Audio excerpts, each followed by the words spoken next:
Terrell. He's an experienced designer for Greenhouse recruiting software. Very knowledgeable about recruiting and HR stuff, and also UX design, obviously. Hemingway, she's the director of UX for AppNexus, and she's been in the industry for quite some time as well. Tammy Sachs, the CEO and founder of Sachs Insight, which is a qualitative research consultancy, and she also teaches UX at Rutgers University. And Lois Siegel is my colleague here. She's a UX recruiter, so she looks at resumes and portfolios and everything all day. So let's give it up for your panelists real quick.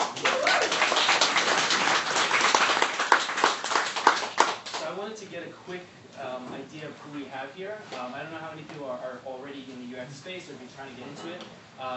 Who is kind of on the research side of UX? Okay. And how many people are kind of on the visual side? Okay. Cool, so decent balance. I kind of wanted to open up. I want to talk about resumes. So I'll start with Lois, because I know you look at resumes all day. So when it comes to designer, I know there's a little bit of difference between the research and the visual. What are some of the most important things that you see in a resume that really kind of speak of a good design?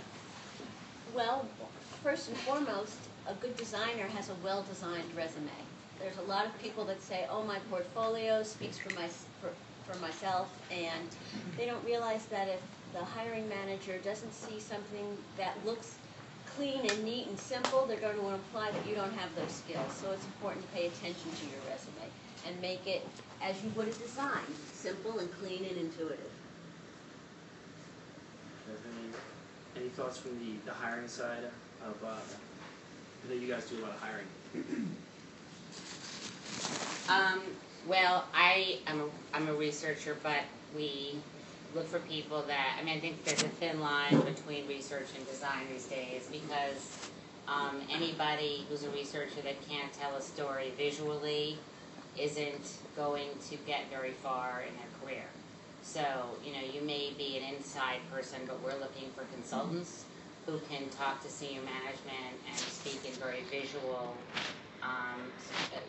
ways and are good storytellers. So resume is an opportunity to tell a story. A cover letter is too. We also look for passion, like you've done internships, even on your own, that are passionate, that sort of speak to your ability.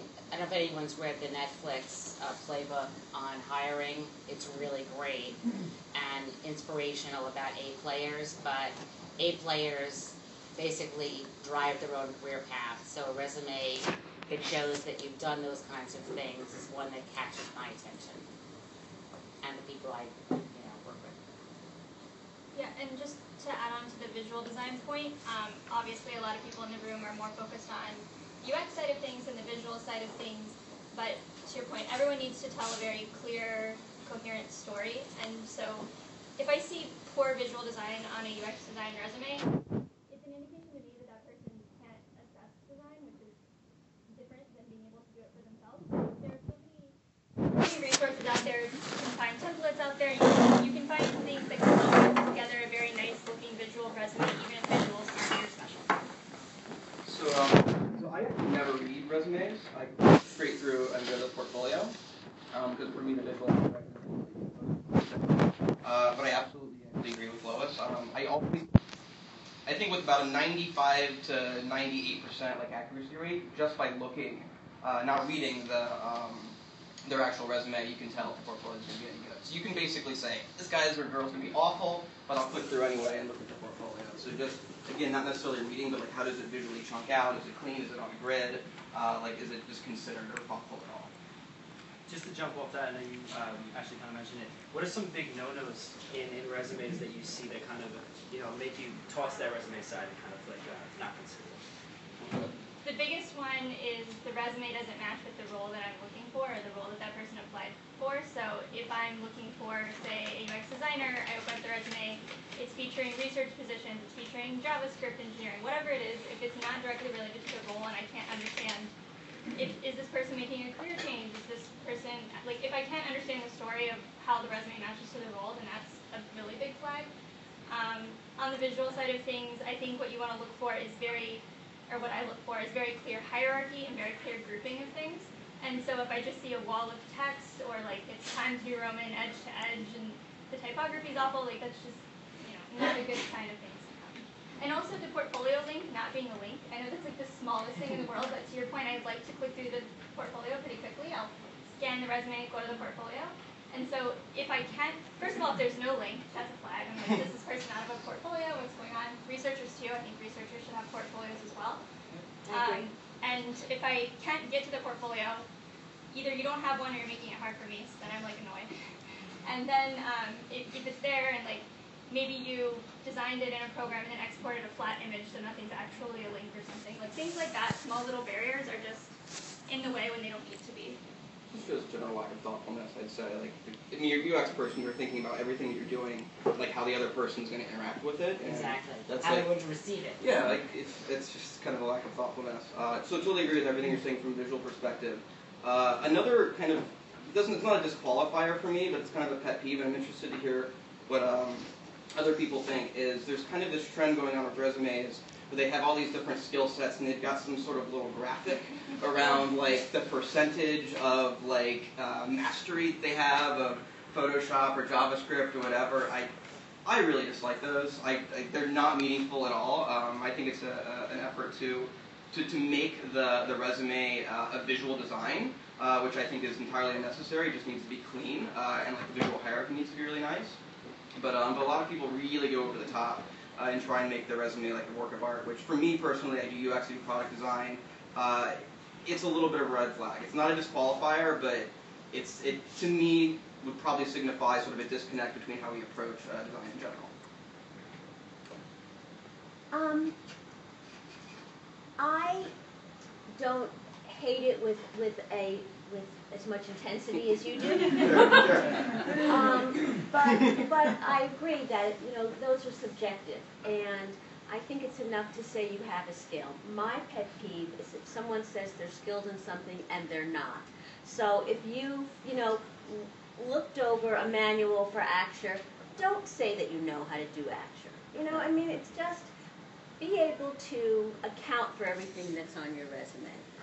Like my favorite, because we do global work, conversational Spanish.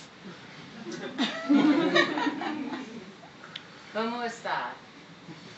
What more? I mean, and we hire a lot of people with diversity, and we try. So I want to know, could you be in a room with business people in Mexico?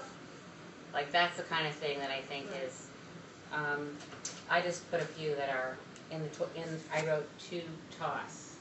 Misspelled company name or person or role you're writing to, generic cover letters that don't focus on the job or no cover letter. Amen. Overstating your role, what Lois said, in jobs and projects, in the cover letter or on the resume, like Al Gore invented the internet. It means you're not going to be collaborative if you overstate what you did in a collaborative setting. Collaboration's fine. If you're not the author, I want to know it, because then when you see it, the work sample, it doesn't jive with what was stated. Typos, if you're going to do a typo on a resume, God only knows what's going to let loose when you're working. No clear statement of your career goal. In the last one that we had, which was speed dating, people had ones. I understand generalists were in vogue for a while, and everyone likes multifaceted person, but like if there's no storyline about, you know, are you a researcher, are you when you're 4 different things, I mean, that could be good, but the first piece of advice I was ever given by a career counselor was, whatever you're pitching, be uber focused on that. I don't care if you have 4 resumes, but the one for me, better sell me on what you're doing.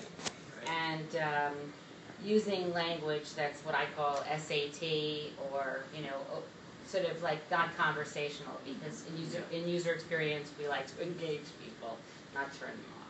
I actually wanted to jump off that one of the points you said. So I guess combining kind of cover letter along with the resume, having different versions for different positions, and kind of focusing on whoever you're sending it to. What are your thoughts on that? If people should have different versions and how that kind of works. I'm curious to hear what you have to say, because you're hosting the resume speed dating. Yeah. First of all, as a hiring manager, obviously I'm biased, right? I want you to speak to me, not optimize your cover letter for thousands of other hiring managers. But that being said, I think the cover letter is so crucial, and it doesn't have to take you weeks and weeks, right? I don't want to read a 5-paragraph cover letter either. So if you're putting together a cover letter, I think 1 or 2 sentences about here's who I am, here's what I'm looking for, like what are my goals, and then maybe like 3 bullet points of like here's why I think I'd be great for this role, or like here's why I'd love to talk to you about this role. Like, short and sweet is fine, but without the cover letter, I'm losing so much context. Like I mentioned before, maybe JavaScript is on your resume. I'm trying to determine if you think that that's part of the position or what's going on. In your cover letter, you can address that in one point of like, I started out in front-end engineering, got really excited about design, and I'm moving that direction. That answers that question for me. So I personally think the cover letter is crucial, but I understand that when you're applying to a lot of positions, it can be difficult. I would encourage you to be very specific and intentional about the roles that you're applying to. I think I talked about this a little bit at the resume event, but there's the shotgun approach, which is you're just like finding job boards and applying to as many UX roles as possible. And then there's the rifle approach, which is like finding the roles that you think are really good for you and really spending time crafting really solid applications for those roles. And I think that's going to pay off for you so much more in the long run, because you're going to get your foot in the door at the roles that you're actually qualified for and the ones that you actually care about. I think you have to see your resume as a template and accept that you're going to have to craft it for each job you apply to. And know that, sometimes I always say it's not what you say, it's how you say it. So, sometimes it's just a matter of reordering your bullet points to emphasize you're saying the same thing, but you're saying it in a way that catches the hiring manager's eye because they see it first. So if you're going for a role that is for a specific skill, then emphasize those skills. Yeah, maybe you're a researcher who also has done interaction design, but if you're applying for a researcher role, that's what the hiring manager should see first. So it takes a little bit more time, it's not as easy, but in the long run you're going to get a better result. The other peeve I have is 3 or 4 pages. I don't know that speaks to an academic perspective, because in academia, that's the norm. But if you have 3 pages that cite every article or every talk that you ever gave. Yeah, I would riff off that and say UX design in particular is all about making choices. And figuring out what is and is not important. And if somebody sends me something that's more than 1 page, again, I don't really read it, but I can visually see multiple pages. It's just wow, you're probably not a great designer because you don't understand what's happening and you're not Totally amen. This sounds so simple that it sounds stupid, but the hiring manager very likely wrote the job posting. It's literally a cheat sheet for what we're looking for. Pull up the job posting, pull up your resume, match the 2. I'm basically telling you how to get me to call you. It's so simple. Just check the job posting. Matchy. Yeah. This might be a little granular, but in terms of cover letters, cover letter in the body of the email versus cover letter as a separate document, and formality of the cover letter. Lois, what do you think? Well, I don't like the cover letters that are attached to the resume just because it's more work for me to separate them. And because I am then using them and I may send them on to a client. So it's always a pain for me to get them attached. I can understand why people do it.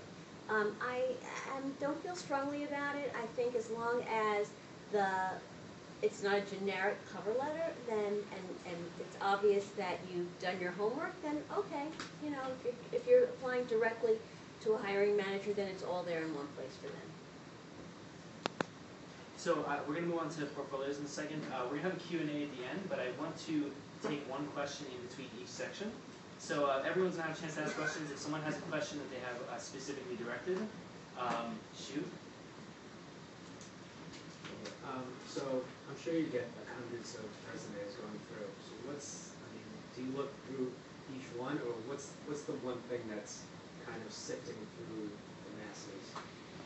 I'm sure you're not looking at resume after resume. We all have probably Yeah, so he basically said if there's hundreds of resumes coming in, we know that we're not looking at each one, you know, for a very long time. So what pulls the best ones out, and then how do we judge that? Yeah, I think we all have different probably candidate flows, so I'd be interested to hear what other people have to say. But for me, I was recently hiring for like 3 to 5 roles at a time, but you'd be surprised, sometimes the flow is pretty late. So I would say for my active roles, I was maybe getting 3 or 4 people a day on like an active day. For my slower roles, like my more like junior managers type role, I'm getting like 1 or 2 a week. So my candidate pipeline isn't so full that I don't have time to really like take a look at them. That being said, sometimes you can tell right away, like you click to the portfolio and like right away it's just like this is. Oh yeah. This is Sometimes I just look at the thumbnails and I don't even have to click through. Yeah. So I definitely do look at every single candidate that comes through. But so standing out isn't so much an issue as not getting through. For every role in our company, we have one person who's in our leadership team who's just incredibly fast and good. He looks through everything for every role, including creative roles. And one thing we say is, please put this in the title, and we put it at the end, and if people don't do that, we throw it out. Because if you can't read, like I know too much don't read TMDR, but we keep them short, and if you can't follow an instruction, that's a good indicator. So those get tossed. The ones that are good, we send a list of 10 questions to please answer. And some people don't answer them, some people do, and we read the answers to the questions which are geared to the candidate, and those are incredibly revealing. How people write is very revealing about what you're going to get, and that is a very excellent filter for us. So we use a really fantastic piece of recruiting software called Greenhouse. And it really makes the process very easy. We do actually have like an application sort of review tool. And so when applicants, people apply, like there's a cover letter and resume are actually separate fields, so we never have an issue with them being a single document, which is also nice. But it's very focused on like, here's the candidate, here's the key details, if you have any questions that you ask as part of the application process, those appear at the top, and then the resume, cover letter, etc. And it's pretty much like, we actually ask for a link to the portfolio as part of one of those questions. So again, I can like visually grok sort of the chunking of the resume, but I always just click through to the link regardless. And then there's like advanced, like rejecting. We actually make a point to, I think it's really important as sort of someone who's on the other side of the fence, to make sure that like, everyone that applies like gets an email, like even if it's like a thumbs down, and that's actually part of the process. Sort of bake that into the review tool. But like we go through everyone, and like it's helpful. I can't imagine doing it through email. I think it would be really hard, especially if you're sort of trying to filter through a role where you're getting huge sort of amounts of resumes. But yeah, like we just sort of like go through it like very quickly and sort of have a tool that helps automate that. I have a Greenhouse question. Oh yeah. So we use JobBite, which is another application. And I think JobBite is pretty prevalent, but one of the things that I don't like about JobBite is I have to download PDFs if I want to see the nice, beautiful cover letters and resumes that you've attached. So I often see the text version first. So I was curious, maybe for you it's different, but that's something to keep in mind when it scrapes it and puts in the text version. I think everyone should have like a text version of their resume or something. I typically do download it, but there's no reason to not have a really easily read text version because that's the default that I see. Yeah. No, we've got a fantastic piece of technology that. Yeah. I think I think we're moving to actually a different platform. I think it's called Crocodoc right now, but there's basically a software that sort of processes and does all the PDF stuff. So we get like a thumbnail version of it. You click it and it kind of pops up if you want to see like the full size. Can I just add, Greenhouse is really good. When it first came out, I was directed to use it, and I liked it so much that I sent a fan letter to the CEO. Oh. Yeah, I did. And he sent me cookies, which was very nice. LinkedIn's good too. Is that how you process applications? So I want to segue a little bit into portfolios. I think it's interesting that you're designing hiring software. I know you come from more of a visual background, if I'm correct. Yeah, sure. Branding. Right. Okay. And Tammy, I know you have more research background. You do hire designers though, because like I said, Right. the final product has to be designed. Yeah. And Lois, I know you kind of see everything. So I want to direct this question to Tammy.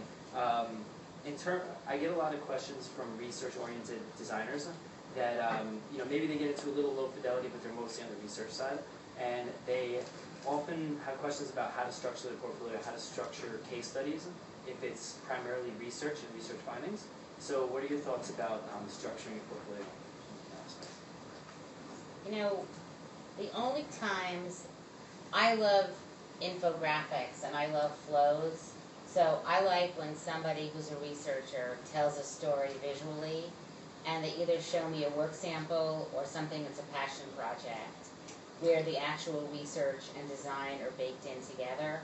So, for example, for better or worse, the way we work, because we have a lot of clients that, if they're not agencies, to give them findings or solutions would be like, what do I do with this? So we will often make wireframes or visuals that sort of comp out the solutions. So I would like to see if a researcher is capable of that. So it's not that I want you to make something that's fully skinned, but I want you to be able to show the solution, because designers who have to act on research findings can't read, don't process words. Or this is wrong, that's never going to win you a popularity contest. What is the design. So I like to see work sample that shows that with solid methodology, well done, and that the output is visual, including a visual recommendation. Like, this is not prescriptive, but like, for example, people think your organization, your site is, or your app is organized the way your company is. People think like this. So we'll show a proxy of what a customer-centric experience would be, and they have to, whether they use Axure or whatever they use, I consider that an absolute plus for a researcher today to have knowledge, because they work with designers every day to trade and be able to use those tools. I see that as a plus, unless, and one thing I just want to be straight about is, if you really want to be a designer, don't think out of desperation, or you hate making wireframes, don't come trying to convince me that you're really a researcher, because we just fired one of those, and it was a painful process to get to the fact that he hated research. Have you ever had that experience? I've had applicants try to do that, like they really would rather do research, but we're hiring for design or whatever. It's just the opposite is, like, be passionate about research, because at the end of the day, that's what you're going to be doing. Well, I think you need to show passion in whatever you do. Yeah. And I think you have to remember that your resume and your portfolio are a product, and it is your product, it's representing you, and just as you would design or research those things in your job, that's what the attention you have to give to these artifacts. I think that researchers should definitely have portfolios. That wasn't always the case, I don't think, but it's your opportunity to show how you think and how you process and the steps you go to. When you're in front of a hiring manager, they're going, how is this person going to make my life easier, and how does this person think? So you can tell a story with your portfolio. The best researcher portfolio was actually someone that Motivate hired, and she didn't even have to tell us the outcome of the projects that she went through, but she had different styles of research, and her portfolio was a PowerPoint, and she had artifacts and she had visuals, and she helped us imagine her doing the job. And that's what got her the job, because you could see her passion, you could see her thought process, and you could see in some ways how she interacted with her subjects. So I'm going to kind of bounce off that. Do you have something to add, actually? I do have something quick to add about the researcher portfolios.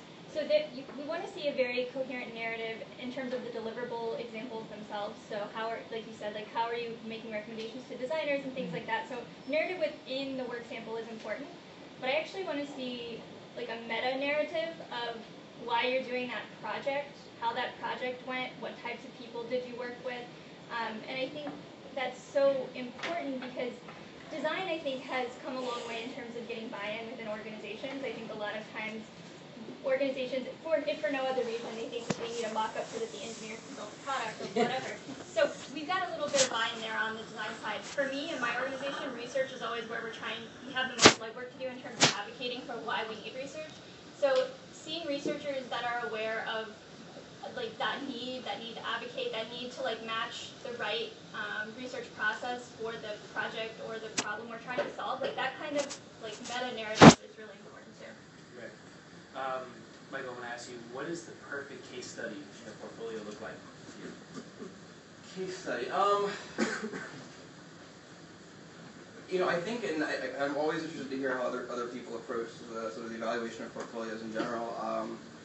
I click through the portfolio right away. I really look for the visuals. I know that there is a lot of people that approach it from a more narrative perspective, right? And looking at, here is the problem, here are the sketches, here's a picture of me and two other people sitting around a table brainstorming, and here are the personas, and it's just, it has its place. It's not generally the way that I approach the process. I think a lot of people get into UX and they sort of see those ideas and they kind of treat it as gospel, and it's all about personas, it's all about the sketching, and they have their place. But at the end of the day, they're all tools that help facilitate a process.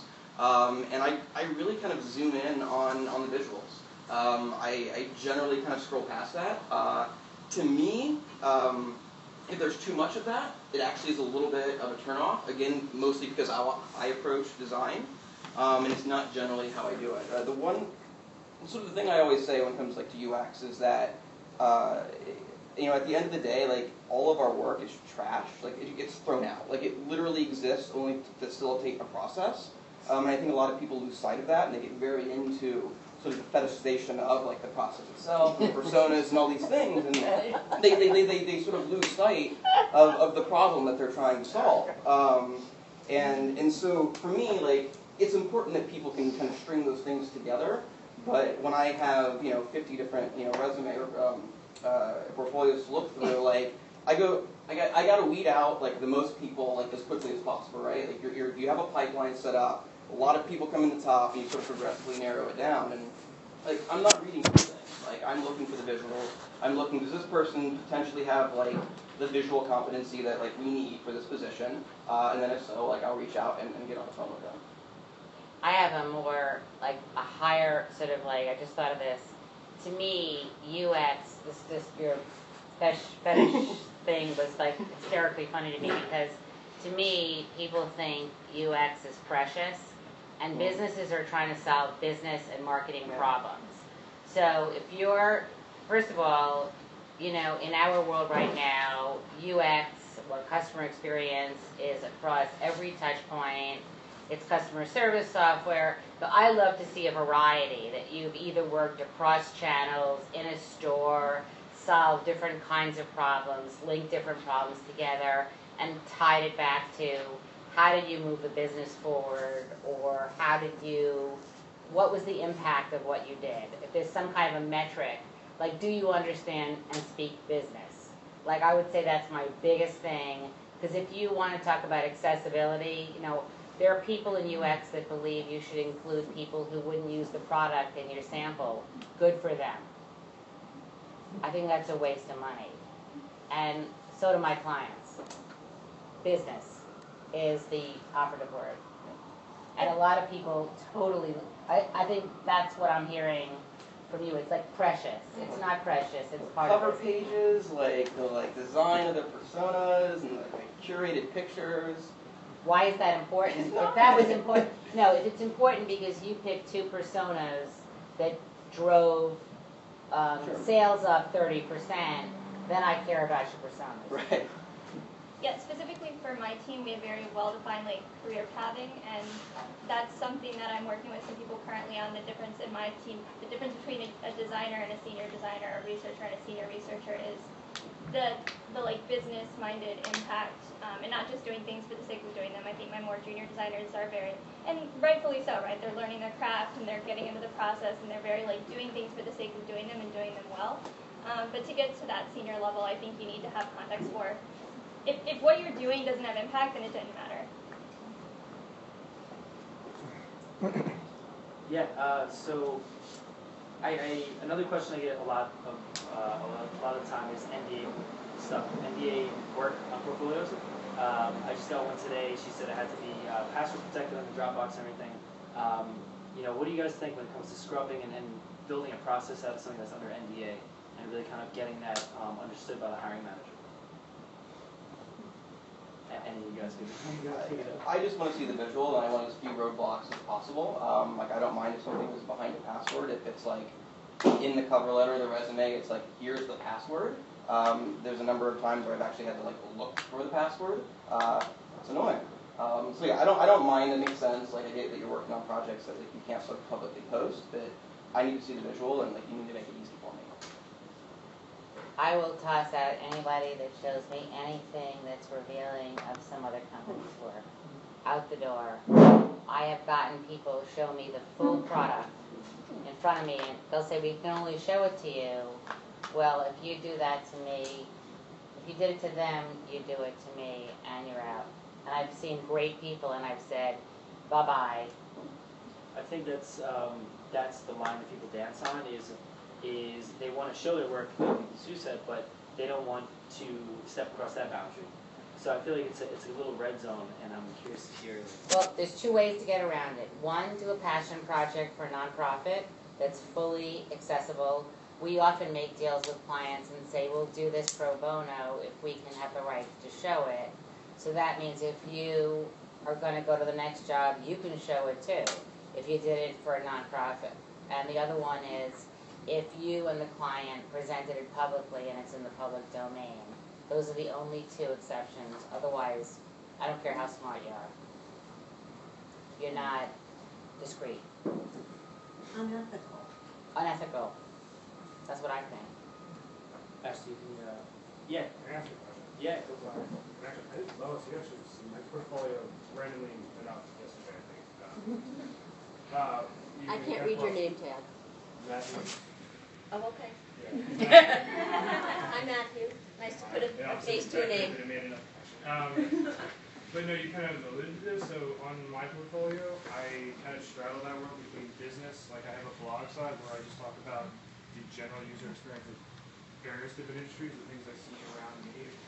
Like, okay, why doesn't somebody fix this and make this experience better? It's not necessarily a visual thing. And then also I have a side where, okay, here's where I think a large frame for a visual design would be. What's the ratio that you look like? Obviously, you don't care about anything design. I mean, visual, but like, is there like a balance between the two? You guys kind of look for that. Oh, we understand visual design, but understand the business impact of it. Can you repeat the question just a little back? I'm just curious of the ratio in a portfolio between the business impact and the actual ability to design an application. So having a blog or something like that is interesting and nice, and I like to see, especially if it's like maintained. A lot of people have ones with like one post from 5 years ago. Probably mine too. Don't check my website. But I will say that my advice to you would be to not separate them. I think. But it's all the same portfolio, just like one section. Right, but so like if you're writing posts about like, oh, material design, Google did this thing, here's my take on it, whatever, that's like a blog type business post, but I want the business information in context of your portfolio project. So for example, and I think people worry about always telling really positive stories in their portfolio, and my team goes through a lot of like day-to-day business situations in which it's not all roses, right? So like, sometimes the answer is, here's the recommendation I made, and my recommendation wasn't implemented, and here's why, but I would like to see, like, here are the steps that I took to get that buy-in. Like, that kind of, like, business in the context of your projects, I think, would be really compelling. And you could link to it, like, if it relates to, like, an article you've written on that topic. Oh, no, my blog, I talk shit about lots of stuff. Because that pisses me off, because I'm like, why don't they just fix this? Like, elevator URL, it's all over the place. It's not just specifically designed to user experience in any field. Yeah, I think like talking about that in the context of the work that you personally did would be really compelling. Right. Okay. I always go to LinkedIn immediately if I'm interested in somebody that's put on my desk, and I love it when I can look down at what they've written or decks they've gone through. I immediately do that. Especially if you add it immediately, you can add a certain. I immediately like, people who talk at conferences, Vimeo, love it. They don't know exactly, because in a consultancy, you want people that have, you can be introvert or extrovert, but you want them to be, you want to get an example of what they're like in front of an audience, because they're going to be in front of a lot. So in your LinkedIn, if I see Vimeos or decks, I immediately read them. I love that. If I think someone's cool. I think you might look better. I actually have a question. I'm curious because I'm obviously at the very far end of the spectrum in terms of I generally don't engage with the language on sites. But I'm curious for the three of you, like how much time sort of per candidate are you willing to spend sort of reading through a LinkedIn profile or a portfolio or a blog or whatever it is? Well, it's my job to look at. Oh, nothing. But I will tell you that if I feel this is a candidate I can work with, that I will Google them and I will go and see what they say on social media, and because I want to make sure that if I'm representing them, I know who they are. And I don't, and if you think people aren't, hiring managers aren't Googling you, you're wrong. And you have to care about your presence in social media and curate it. I tell the student college grads, it's time to take away the deer pictures. No deer pong in business. But you have to consider all of those things. And I think that and I think you have to edit your blog as well, with the foresight to say, who's looking at this? Who's my audience? And what do I want to say to them? So I think it's that all of that's important. Yeah, another thing is, sometimes you find designers that have had print experience, mobile, web, whatever it is, a variety of experiences, and they have all of it on their portfolio. They have a ton of case studies, whether it's like 8 or 10 or whatever. What are you guys' thoughts about, kind of the correct number of case studies and whether you should include things that are like print if you're applying for visual role after reading your book? I think you should either make, like, an example of, say you have time and you have, like, I don't know, mobile application design, something like that. If you're applying for an application design position, I want to see their other work.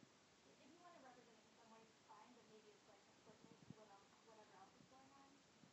Because my concern is this candidate is also applying to jobs like that, jobs like, if they're applying to like 5 different disciplines of work, I don't feel like they're the right candidate for me because they're not passionate about the type of work that I'm looking for.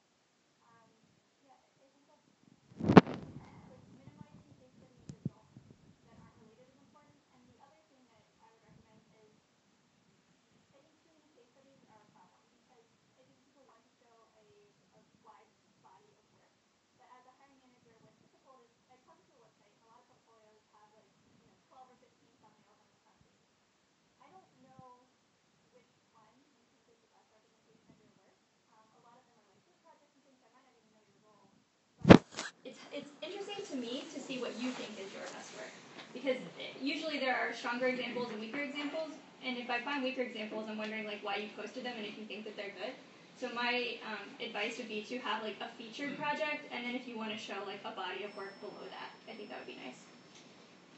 Yeah, I like portfolios where I can filter what I'm going to look at. So if you want to put everything on your portfolio, fine, but give me a tab so I can focus on the UX, or I can focus on visual. And if you want to have a little tab with your personal projects, that's fine, as long as I don't have to look at it to see the body of your work, if I can choose to look at it or not.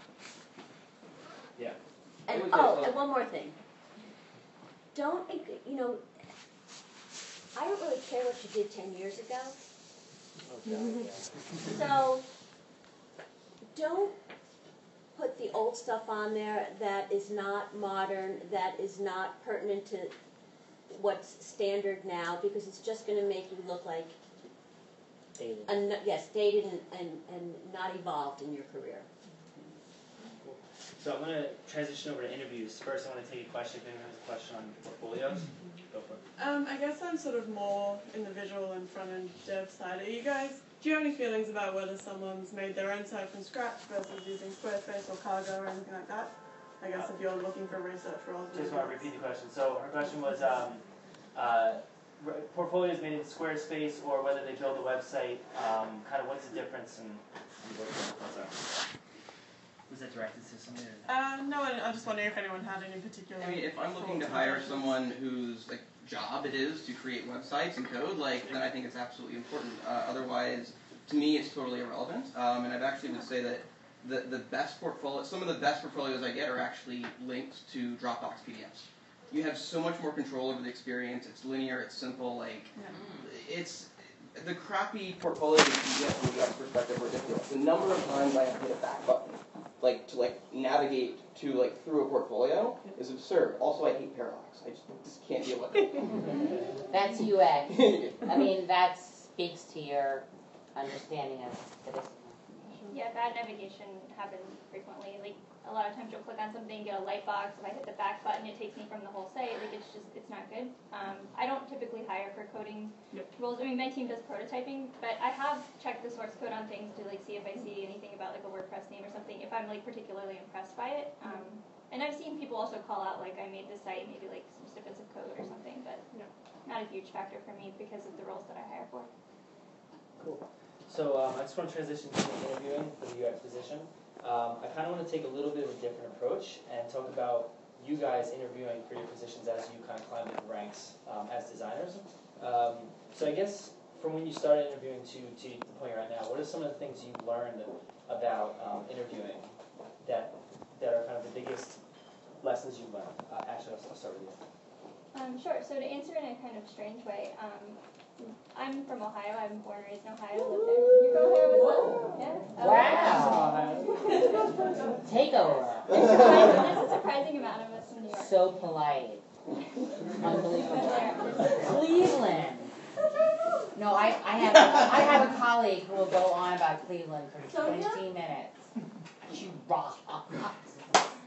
Yes. Go Cats. Sorry. Got excited. No worries. I get excited about things. So, when I decided to move to New York, one of the disadvantages I had was I was worried that I wouldn't get interviews because I thought if I got face-to-face with a hiring manager, I would do pretty well, but, getting that face-to-face opportunity I was worried about. So I actually, I don't even know where I got this, I don't know. I wanted to, get in a situation. No, I'm saying that, to get that in-person interview, I think is the hardest hurdle to cross, right? So one thing that I did on my portfolio site, and I don't remember if I probably stole this from somewhere, but I had a section on my site called Pre-Interview Me, and it was really just about culture fit. I had it was kind of silly but also serious. It talked about why I was moving to New York. It talked about design influences, just kind of silly things and answers to common interview questions. And I titled the section as you're probably going to ask these, and if you're curious, you can get to know me if you want. But I'd really like to talk to you about my design or maybe whiteboard with you or something like that. So I don't know how many people saw that and it resonated with, but I did get a ton of interviews in New York because of that, and because of my site in general. And my hiring manager mentioned that having an out-of-town candidate, that was really helpful for her. And then in terms of actual in-person interviews, I think the interviews that were most successful were one of two things. One where we were working on something together.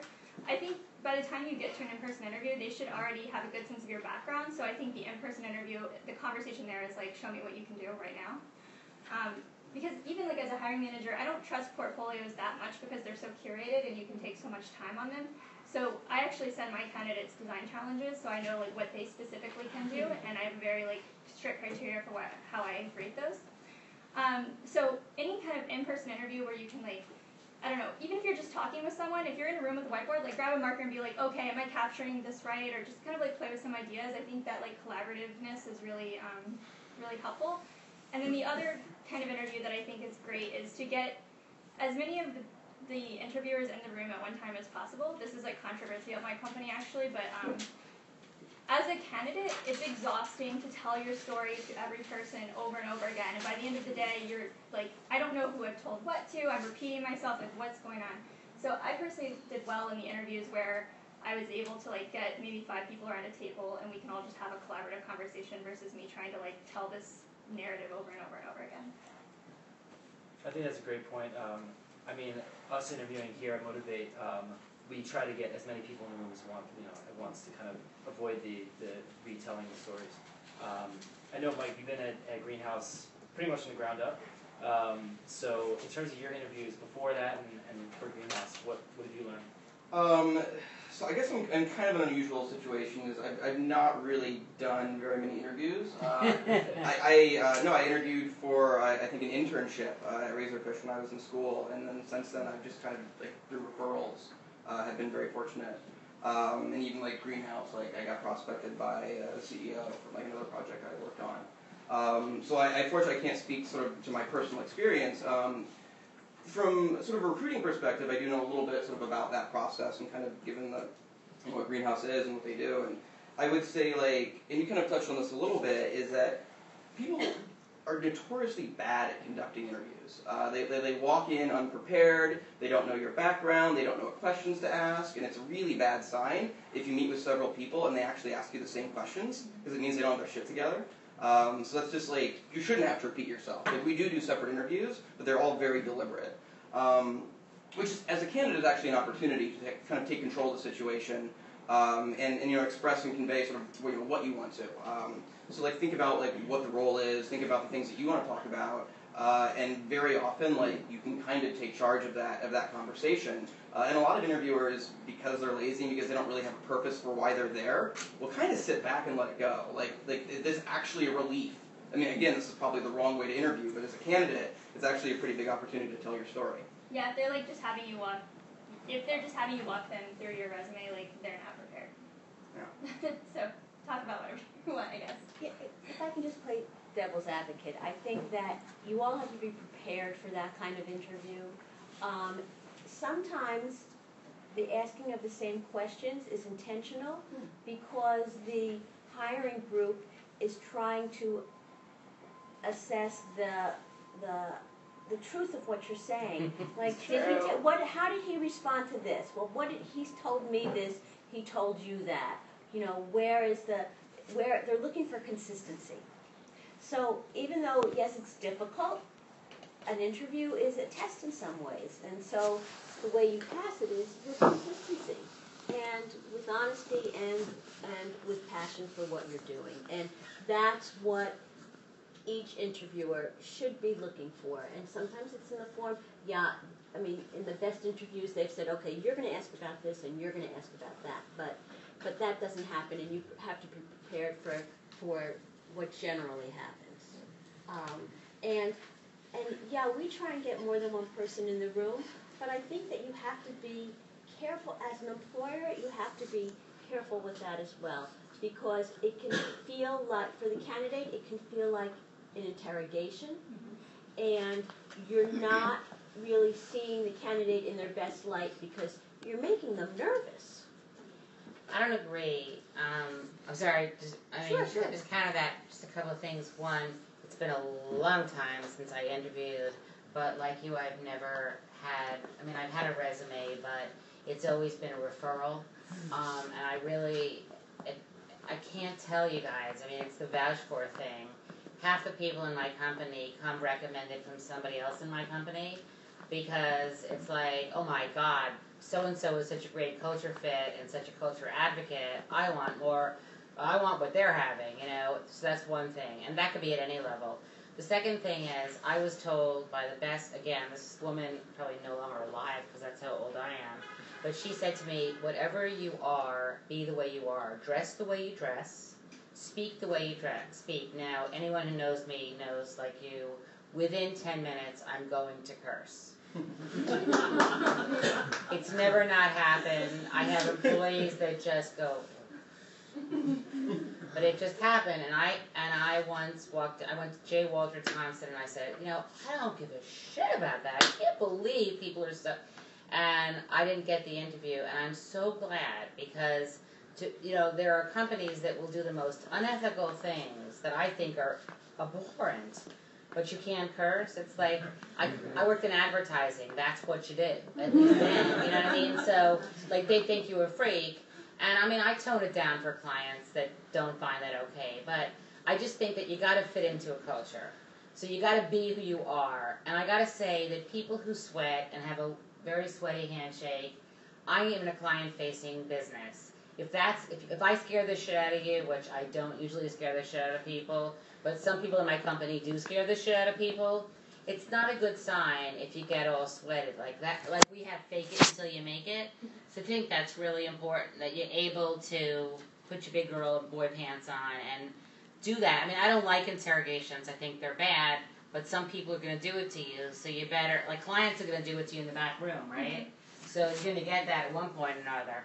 The other thing is that we do whenever somebody's hired in our company, the entire group sits around the lunch table and talks to them in an informal way, because that is how they're going to act around the lunch table.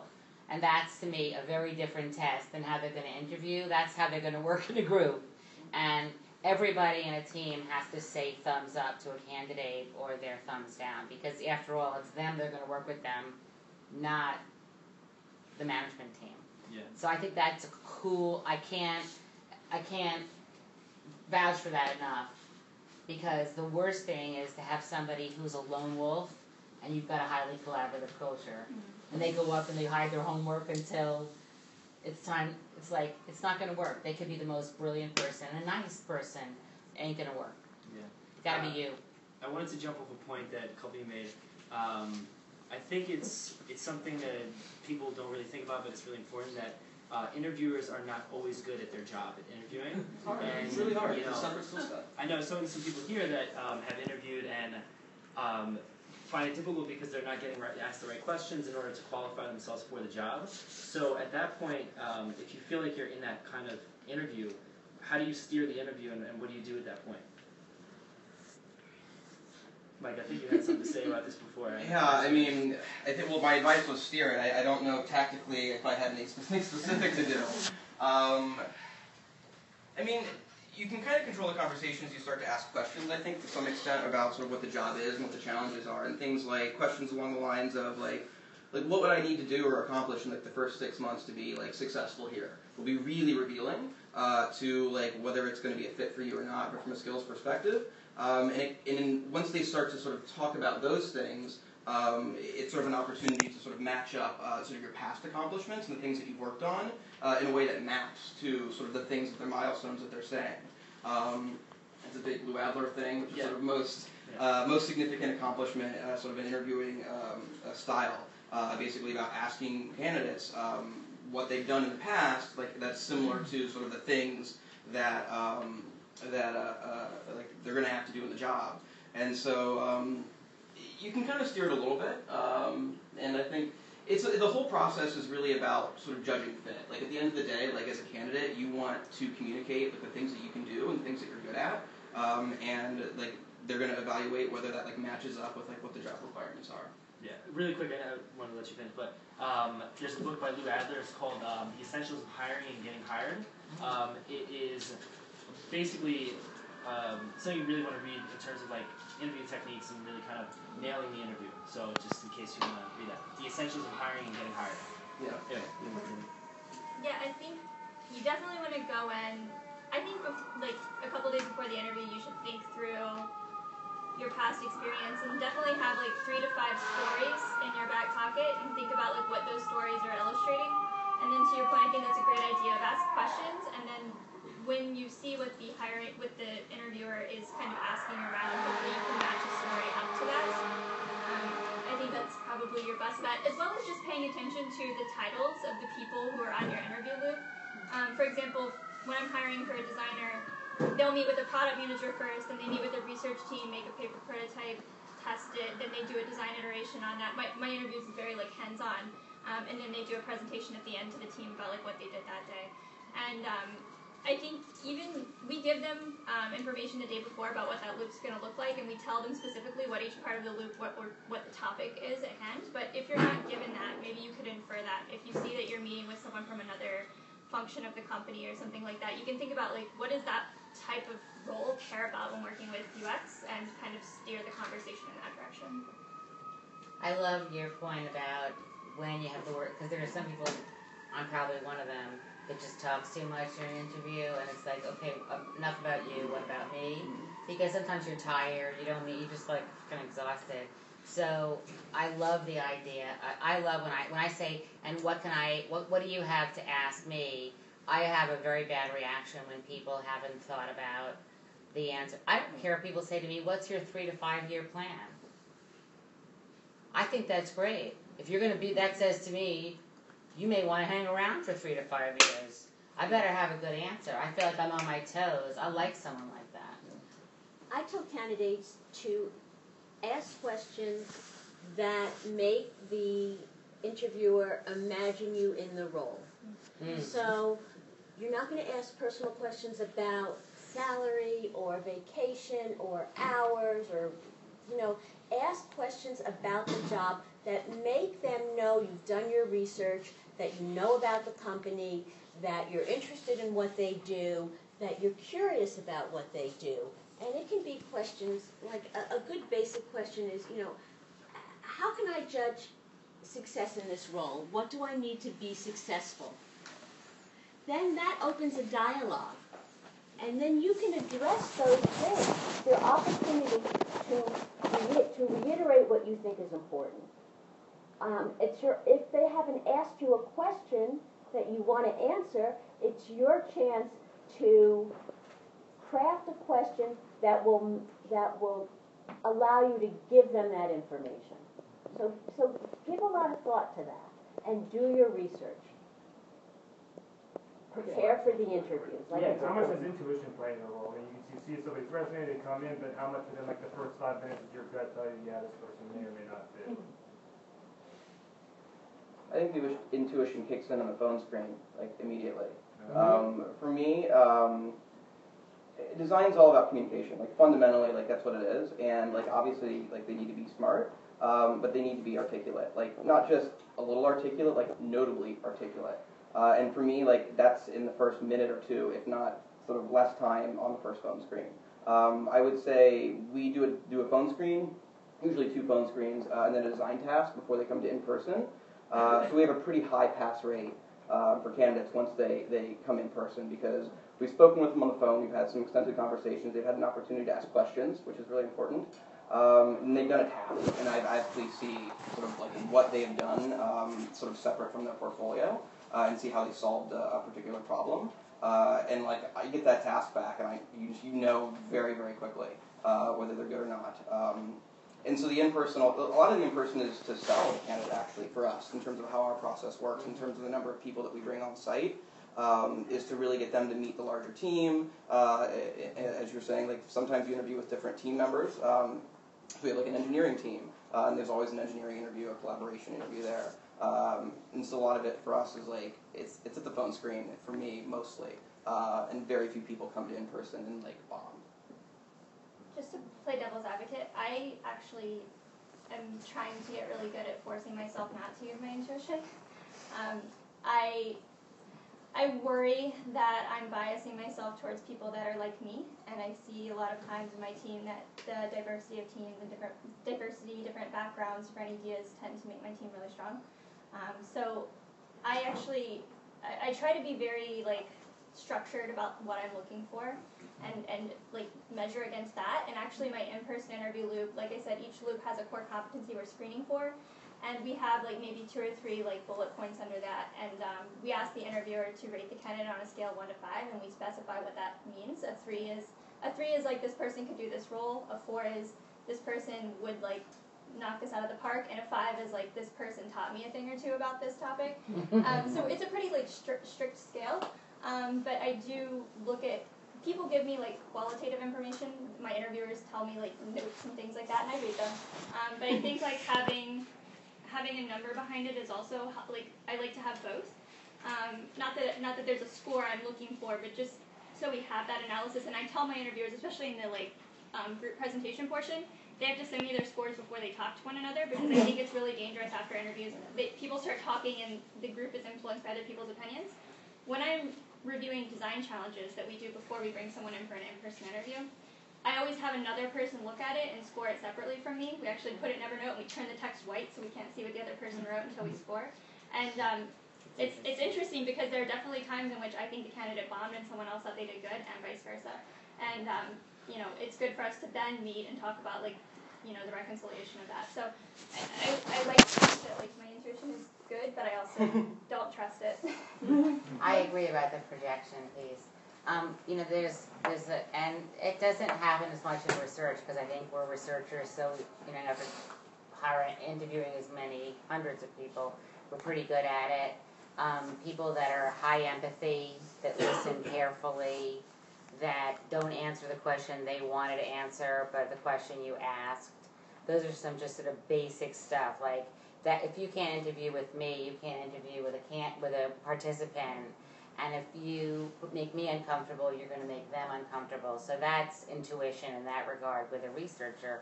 But we don't do the challenge until everyone is good enough, everyone's comfortable, because we actually will have them design a study, conduct a group, or an ethnography, or a user experience research. And I won't invest in that kind of money and time with my team until we think, wow, you're it. Because we've all had the bad experience that interview's great, that's about the best they're ever going to do. And I don't know what some people are like. It's like great actors, you know? Yeah. You wouldn't want to live with them? Yeah. I mean, you gotta be really careful with intuition in general. Like, I don't think that Greenhouse is a very data-driven process, and like that's sort of like, it's fun. It is fundamentally sort of like the premise on which like all the software is designed and built. So like I don't think that, but I do think there are some like criteria, and for me like being articulate is actually like sort of the gateway criteria for everything else, and like you have to hit that. Otherwise, like it's everything else doesn't really matter. Yeah, and also just I think we're talking a little bit too about culture fit, and just to give you like some behind the scenes with my team. We actually score, alongside the competencies, we actually score on a 1 to 5 culture fit as well. And something we've been working on a lot is diversity and trying to reduce bias and things like that. And I think culture fit is a scary word to like hide behind, like people, like looking for people like me. And so my team has written out what like values we hold important, which is like the ability to be rigorous and discard ideas and things like that. So we actually have like a reference point for people to score against culture fit, because I think if it's really wide open, it's too squishy. But that could be an interesting question to ask someone if you're in an interview. Is like, what is the culture of the team, or what are the values of the team here?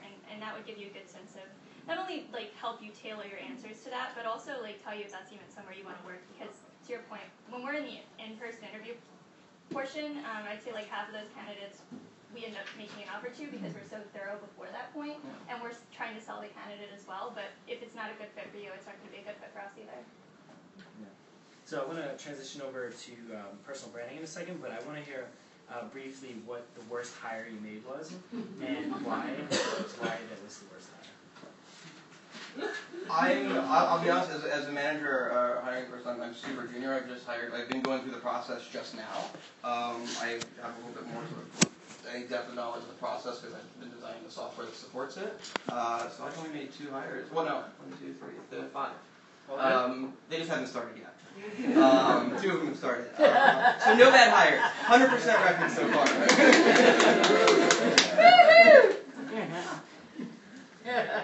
I love your honesty. You guys? Yeah, so I love it.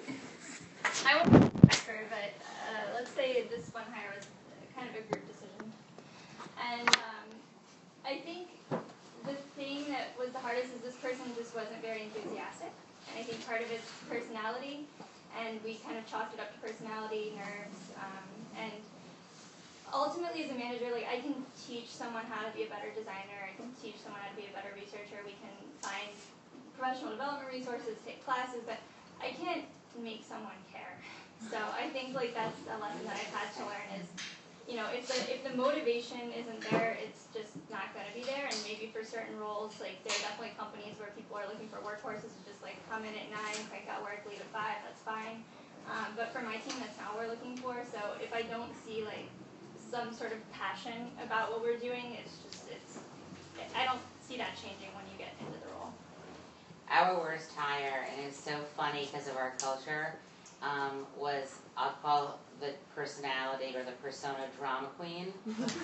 Every morning was, oh my God, my daughter woke up with 104, or the next day was, oh my God, the bus stopped, it broke down between exit, and we were like, oh shit, maybe she'll call in sick today. And it was a very senior role. And she gave a presentation to us, and it was brilliant. And Netflix calls it Brilliant Jerk. You gotta read this Netflix thing. It's unbelievable. Brilliant Jerk. So I said to one of my colleagues, I said, oh, Jeff, I really hope that person is not another blah, blah, blah. That was my bad. And he said, oh, no, it wasn't your bad. We all got suckered in by that brilliant jerk. So that is what you got to watch out for. Like, so brilliant, but clients couldn't stand her because guess what? She had to be brilliant, and they were what? Less so. Not good. Drama. Look, I don't think you can beat yourself up about that because hindsight's always better than foresight.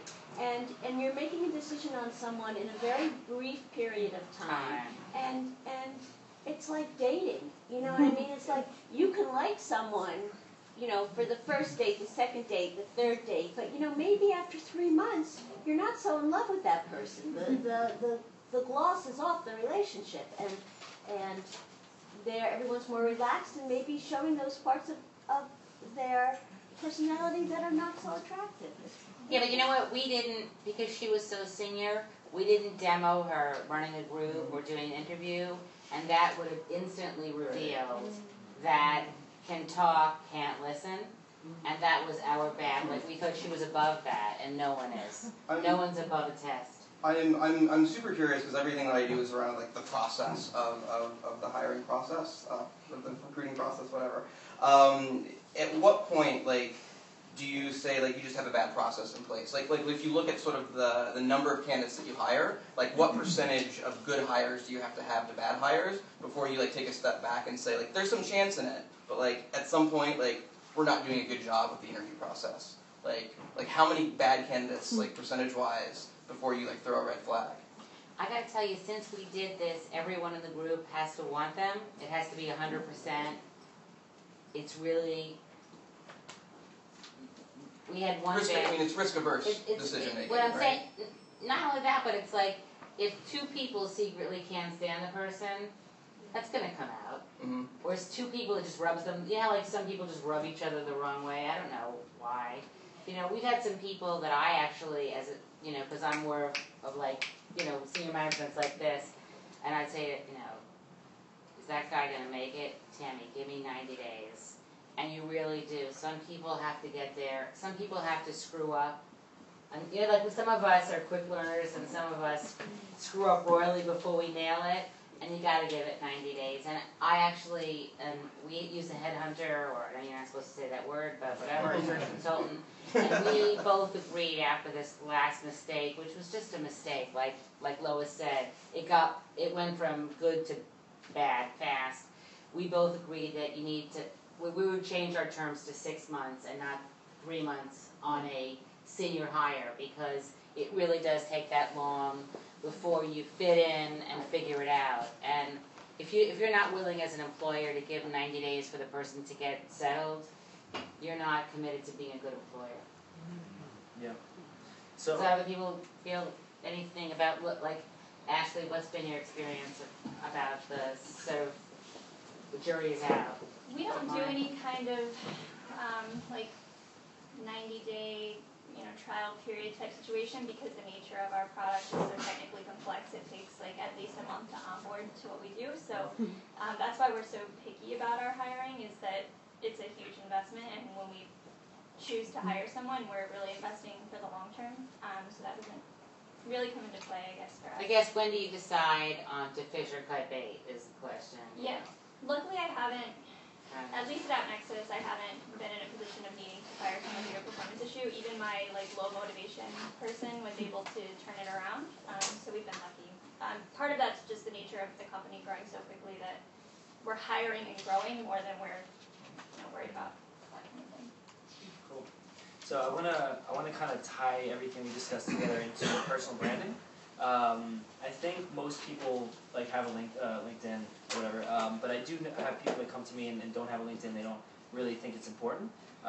So I guess I want to discuss the narrative that you show through your resume and your portfolio and everything, and how that ties into your online persona, and how that ties into the interview process and the pre-screening process.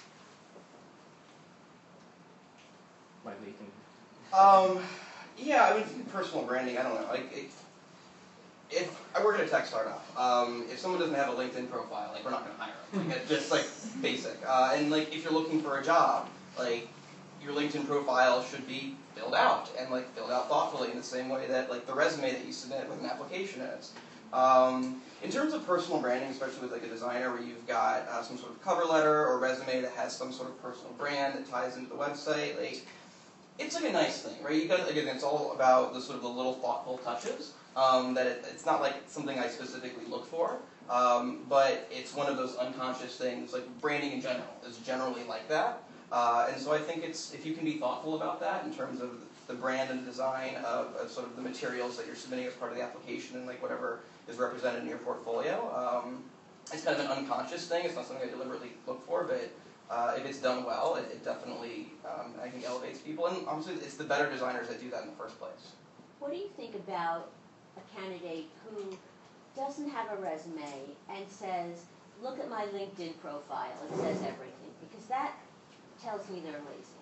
Personally, I think that if they can't invest the time in putting together a well-composed resume, especially if you're a designer, then why should I waste my time on you? Yeah. I'm kind of on the fence. I agree with you.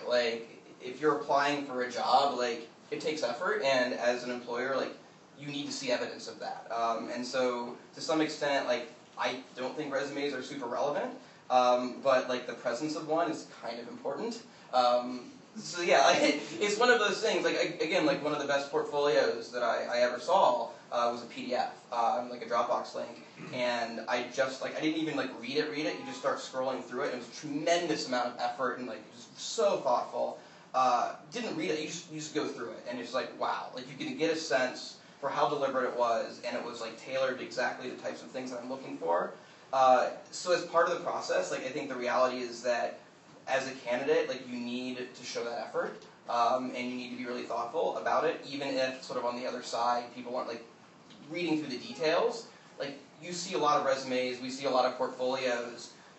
Doing it properly, you can just get a sense of it at a very high level very, very quickly. So I think you kind of need to put the work in.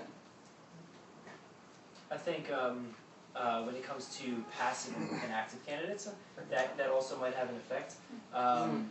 What are you guys' thoughts on when you see a passive candidate presented to you, whether it's through a recruiter or a referral or something like that? What are your thoughts on that, and how that ties into their the deliverables of their resume and their LinkedIn and stuff like that? Sorry, really quick, can you define those passive and active? So passive Yeah. when they're not reaching out to you. So we're talking about passive candidates who are in a job who they're pretty happy, but they don't know that their next greatest opportunity that's going to take them to the next level of their career is right around the corner, and then we call them out. But sometimes those are the best candidates that they don't have motivation to leave because they're doing well, they're happy, but if you can show them something better, they'll go. And then active is someone that's not really happy in their job and they're hunting, So yeah. So we do mostly passive candidates. I think the reality in a kind of a talent scarcity market where you're looking for the best designers and best developers, that all the really good ones have jobs they love. It's just kind of the nature of the market. So when I do prospecting and I reach out to people, I am way more lenient on sort of, I guess, kind of the doing personal branding stuff. Like, I'm not looking for an amazingly polished portfolio or personal site because they have a job and they're doing other things, and it might be something that's sort of fallen by the wayside. And so, like, again, I go straight to the visuals. I see, like, is there stuff here that, like, might, represent competency, and I'll try to reach out. But I'm not looking for the same level of, like, of care or thoughtfulness, because if someone's actively, like, looking, like, they know, like their portfolio, they're being judged on that, and, like, you have to put in the effort, and you have to put in the effort for a resume. So I'd say it's very different. Like, from the core things about the visuals, like, the evaluation is the same, but the thoughtfulness and kind of the consideration of sort of the wrapper of all of that is not something I necessarily disqualify for when I'm prospecting. Yeah, I would agree with that. My own portfolio is completely neglected because I'm just, like, too busy to care about it right now, but, like, that's my number one, hiring problem right now, is trying to find mid to senior level talent. I think right now the market's, the market's exploding, and not only is there a ton of UX positions coming on, but also there's a ton of junior level candidates coming through, and that's not that they're bad, right? Like, I have a couple, what we call associate designers and researchers on my team. I think they're great. Actually, I think General Assembly is one of the, is churning out a ton of really great entry-level candidates, but every team has a balance of how many, more junior members they can take on for, senior members. You want to make sure there's a good ratio so that people are getting the mentorship and the development tools that they need. And so keep in mind, if you're on the, mid to entry-level side of the spectrum, it's really competitive right now. There are just so many candidates that's why you have to do this kind of thing. Like, you have to have the LinkedIn, you have to have the resume. Like, even if a resume is an outdated artifact, it's conspicuously absent if it's not there. So you have to do those things, whereas, someone who's more senior is likely happily ensconced in a role, and trying to find those people is really hard. To jump off that, so obviously there's the whole UX, UI separation and combination. How do you, since it's such a competitive industry for the junior people, what advice would you have in terms of building their skill set in both arenas, and how to find a balance to keep it competitive? I think more junior level candidates don't give a lot of enough thought into what they personally want. I think they're so focused on just breaking into the industry, they're looking for any type of role at any type of company, and I think that you're doing yourself a disservice to not think more critically about what type of environment you think you would do well in and be excited by, because then you can focus on those types of projects and make your portfolio speak to that kind of skill, and you'll land those types of roles. So I think that's something to really keep in mind and make sure that you're being cognizant of, because if you don't do that, then everything's just so watered down that it's hard to tell a compelling story. We have a B2B team as well as a B2C team and a healthcare team. And I think, like you, Ashley, we enter very complex domains like securities law. So I love teaching at Rutgers because I love it. But all of us who teach there have hired more than one or two people from there. I have one guy who was 5 years as an equities trader, and then he had something else, and then he went and got an MBA with a UX, and he fell in love with UX. It was worth training him on UX because who the hell understands a Bloomberg terminal unless you study it? So we have several people where their domain from another industry brought them in where they wouldn't have otherwise been brought in because they had something that we wanted, which was domain expertise.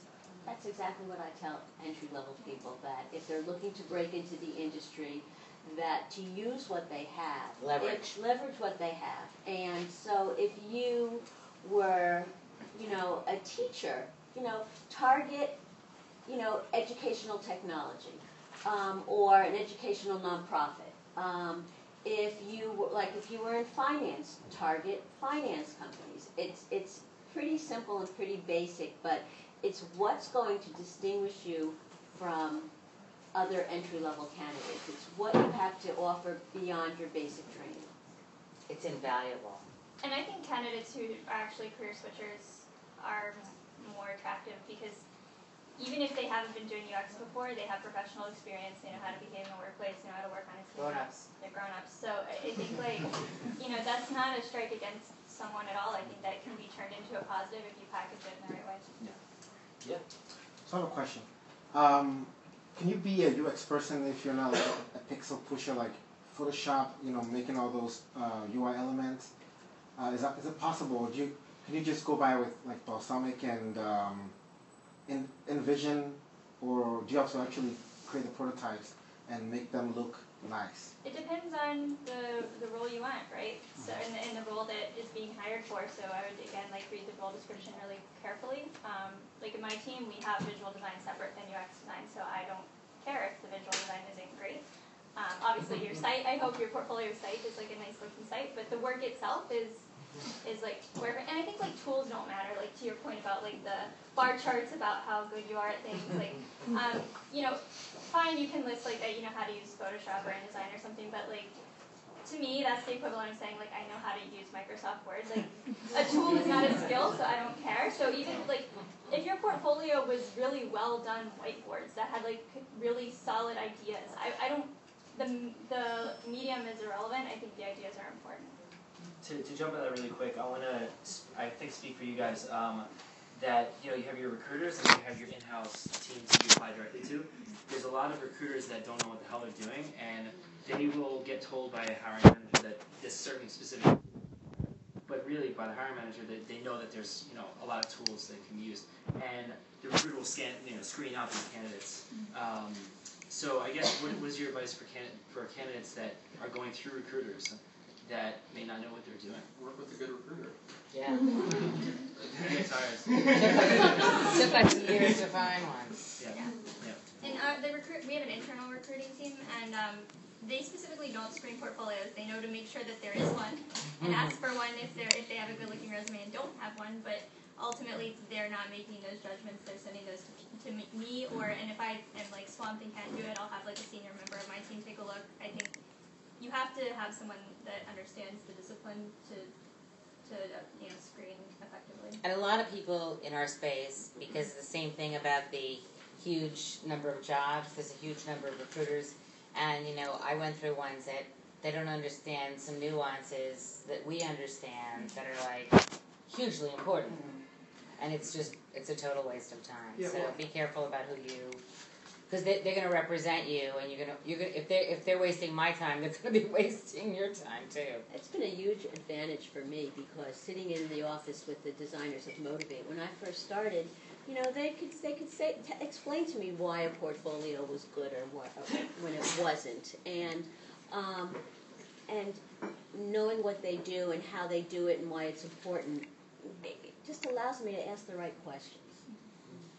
We share all of our assessment notes with our recruitment team. I'm sure they're busy and don't read every word of it, but they find it interesting because it's not something they're familiar with, and so I think over time their calibration gets better just because they're kind of listening to what we seem to be caring about. That's like a really good point. I think the point to make is that a lot of companies are actually really bad at working with recruiters. And without that feedback loop, what they'll often do is, because so many recruiters work on contingency, that you'll just work with a whole bunch of recruiters, and like the recruiters incentive is volume, and they'll just send them a whole bunch of crap.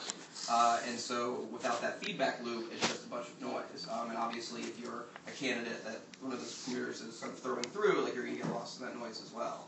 As a candidate, it's not something you have a tremendous amount of control over, but a lot of companies really sort of fail, I think, to get value out of the recruiters and like really work with like 2 or 3 and make sure that every time that they give very specific criteria.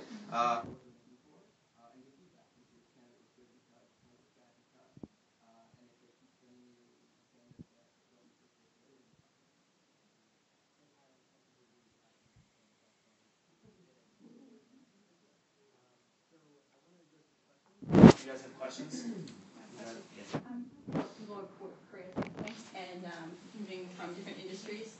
So without experience in the UX industry, how would you feel about people with different experiences in various industries, in education, finance, and maybe some international business experience? How would you tell a story and still kind of keep it something that you're interested in? Is there a demand for people that come from various backgrounds, or is it usually more targeted, like you want somebody who knows something specific about learn to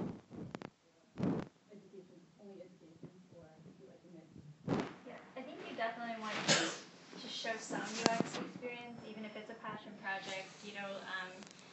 If there's like a nonprofit that you care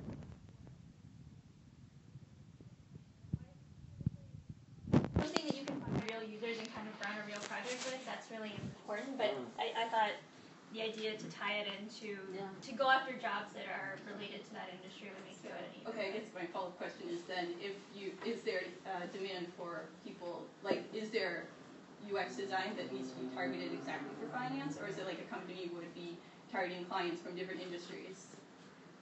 I'm sure there are positions that exist like that. Okay. I don't know, I'm just making things up, but like mid.com or something, like there are definitely like places that would have roles like that, and I think they would really appreciate that kind of background. Like for me, like if I see a candidate from ad tech, I'm like, whoa, they like ad tech is so hard to understand that if they already know that, that's really cool. But you don't see a lot of UX designers from ad tech. I mean, if the domain knowledge is more accessible to the layman, like it's arguably more valuable experience. Okay. Yeah, because the thing is, if you've mastered one domain that's impossible, you have an interest in domain mastery. Most people don't. Like, most people like things that are relatable. There are some people that are incredibly curious about endocrinology or stuff that, I don't know if you have that. How do you, I think because you have a B2B application. From a like, takes a month just like general career advice, I think that's great to think about is what are the industries that have a higher barrier to entry? I think your skills will be more valuable there. I did pharmaceuticals for a while, so like doing that, I could have easily stayed in pharmaceuticals because it was such a niche. It's niche. I don't know. Ohio. But it's just the more unique or complex the market is, the better. Like I see a lot of people that apply to my company, and we do like interface, like almost like Bloomberg terminal style application design, and people will apply with like beautiful marketing websites with tons of stock photography and white space, and like that's all well and good, but that's so different from what we do that I don't understand if this candidate understands the type of work we do, and if they would even like the type of work that we do. Like it. If you don't like mastery, you're not going to like designing it. Okay. So question here. So, say you're a senior and a relatable, like a senior front-end developer or a senior visual designer. How would you take on, like, how would you view someone looking for a UX job? Do you think they should go for the junior UX job, or, I mean, how do you? It's kind of like an awkward transition because you have, I mean, even if you do fun projects or when you did some freelance projects for UX, like that kind of senior level, it makes it a little awkward that you're a senior level person. I just want to repeat the question for you, Vivek. He just asked about if you're a senior developer or something, senior visual designer in a separate industry, should you go for the junior UX position, or how does that kind of intersection work?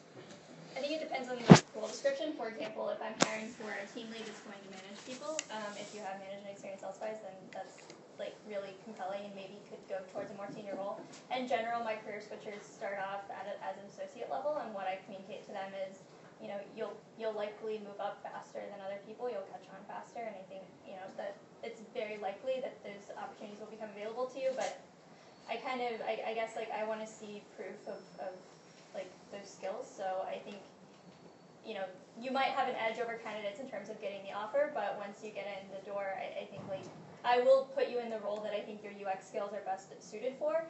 And that's really, it's not because I'm trying to lowball people or anything like that. It's because, at least at AppNexus, we have quarterly goals and we have very strict performance reviews. And so I would be setting you up for failure if I hired you into a role in which the criteria I'm judging you by would be setting you up to basically get like a low performance review. Just sort of to springboard off of this conversation, like how do you stand out if you are switching careers? Like, because you're mentioning how, GA is sort of pumping out really attractive junior candidates. So if you're switching careers, like how do you advice you can give for a resume or portfolio or something for someone who, maybe had that as I guess it's not a disadvantage from what you guys are saying, but how do you make sure that the artifacts that you're getting are standing out? I feel like I'm talking a lot, so I'm going to answer very briefly and then turn it over, but first 2 sentences of your cover letter. This is like my backstory. I started in this industry. I got really excited about this one thing. Now I'm ready to leverage that in this way. Like, tell that story right off the bat. I just have one thing to put out, and maybe it's like not good news, but it's in my reality. Because every time I go, oh, come on, be open, be open, be open. People change. the people that have, my experience, have been in corporate for a very, very long time, and they've recently joined a UX team, and it's like, oh wow, this is really cool. Well, if you've been 20 years or something else, even though you know the domain, a GA course is not going to make you as agile. We work in a world that is very chaotic. Like if you read any of the books about people and the cultures that are successful, small or big, huge chaos, lots of pivoting. Corporate is very process driven. Like they only give you enough room to do this much damage, and we are constantly asking people to pivot and switch. So I think I worry about that when I see someone that's done something for 10 years, or because it's going to be hard to break them of a way of being or thinking just because of the GA course. So I'm a lot more open when I see people that have shown fluidity than are saying, oh wow, UX is sexy now. And you know, I think the easiest way to exemplify that fluidity and still be employed is to leverage where you are now. And so you're doing one thing at Merrill, and say you're a visual designer. Well, you know, find a way to, even if it's volunteering or doing after hours, volunteer to do something in the UX. It's showing that you can pivot, and then the next step is to get a role. So maybe within your organization, you're doing what you do, and you're doing a little UX. Then the next role will be maybe UX within that organization. You know, these people know you, they trust you, they realize you're a hard worker, you've put in the time and the hours, and you're loyal, and you deserve that next spot. It should be, and you can frame it as, you know, this is what I'm looking for in my career development. I love the company. I love working here. I appreciate everything. You know, can you help me get to this next spot? Can I do this for you? And that's proactive too, Right. which is we look for initiative. I mean, Yeah, you want to show fluidity, but you want to show intentional fluidity. Not jumping. Yeah, I think not jumping, but intentional. And, you know, these are just 4 people with 4 opinions, and other hiring managers have other opinions, but I really like to see people that don't get too comfortable in one area. Like, I feel like once you've mastered something, on to the next. Like, one of my previous roles I was in, when I was in pharmaceuticals, actually, I was a visual/application designer, and it was an agency, and they had just made a strategy department, and they were like starting to formalize UX, and I said, I want to go to that department. I want to have full UX. That's what I want to do all the time. And my manager came to me and she said, you know, you're so good, and you know, you're one of our top performers, and we would love to promote you or put you into that team, but you're so good at what you do now that I left the company after that, and she was a great manager, and I still have a great relationship with her. But as a manager now, I never want to have that opinion that like you're good at some things, you should do that forever. I think the opposite should be you're good at something, now you're ready for the next, and that's the mark of like an intelligent and motivated and thoughtful candidate. So intentional fluidity. Love it. Yeah. Did you want to add something to that? Yeah, I guess I'd say as a junior UX person, you know, whether you're just starting out or whether you're making a transition from something else, like it's hard. Like I think like the reality is it's really tough. The type of candidates that I look at, because I'm doing a certain type of product work, like it's enterprise platform, it's really complex.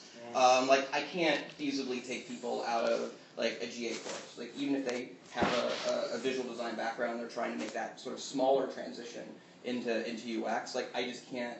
It doesn't translate into sort of the level of complexity that we're working with. But what I would say, and this is kind of how my career path evolved, is that maybe if you do a GA course or do something small to kind of get your foot in the door and potentially look for a job at sort of a small to mid-sized agency.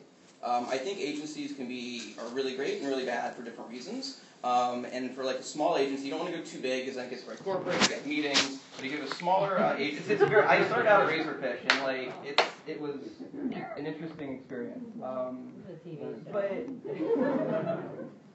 the cool thing about agencies is that you get to work on, do a lot of the high level, fun, interesting, challenging thinking on lots of different types of projects very quickly.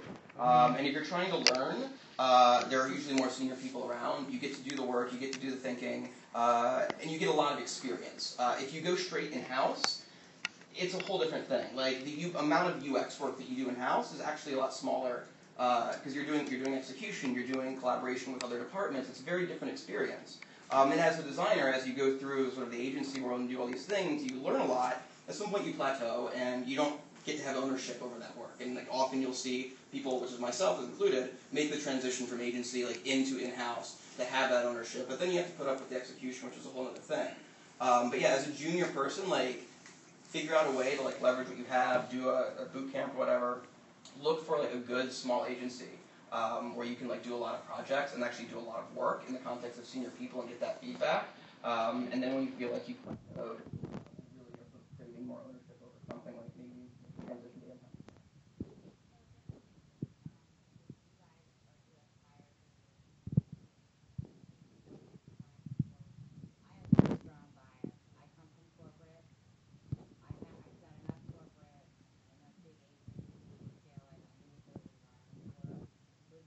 Everyone I hire has had a corporate experience because you need to have empathy.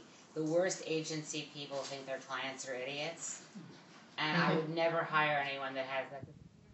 Your clients are useless to me because clients have bad days just like participants do. So we like some corporate experience, but if you've been, unless you've pivoted a lot in it, like we say walk a mile in my shoes, we like that. But I think in general, I don't know how you guys feel. To me, at the end of the day, there's inside people and outside people. At the end of the day, there's people like we've had two wonderful people. One came from Meetup, and now she's at Foursquare and then Twitter. Best researcher, not a good consultant. Just not a good consultant. Different set of skills to be a consultant. And so you really got to know, am I an inside person? Just the way you described, or am I an outside person? You don't know that right away, but I think, like to me, anyone that could put up with 20 years of corporate, I can't get my head around why you'd want to work for me, because you've been in a very structured environment, and we thrive on lack of structure, because that's our reality as a service business. Yeah, I think it's a good point. Yeah. So just, yeah, did you want to ask that? Just really quick, agencies will give you a lot of experience on a lot of different things. That's very valuable. That's how I built my own resume.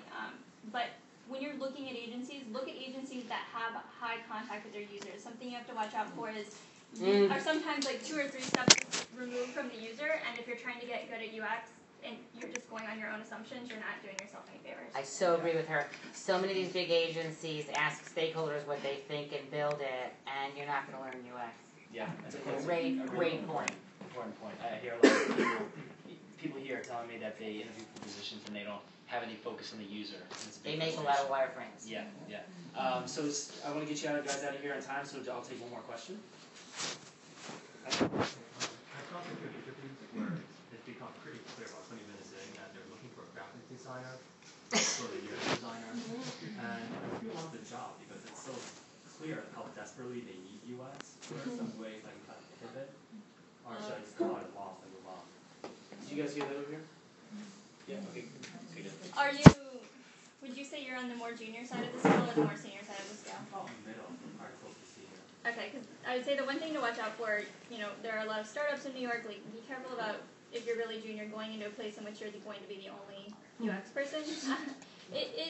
I mean, you're gonna learn some skills in that situation, right? Like if they don't even know what UX is to the point that they can't even like accurately describe the role that they're hiring for, that's a sign of things to come in terms of like you're going to be the UX person, like you're gonna make it up as you go. You're gonna be very busy, but you might miss a lot of opportunity to learn from other people who are skilled in that way. It's just different experience, and you know, when I came down Nexus, I also had a role from, an offer from StreetEasy where I would have been the only person doing that kind of work, and ultimately I went down Nexus took a more junior role because I knew that I would learn from so many other people.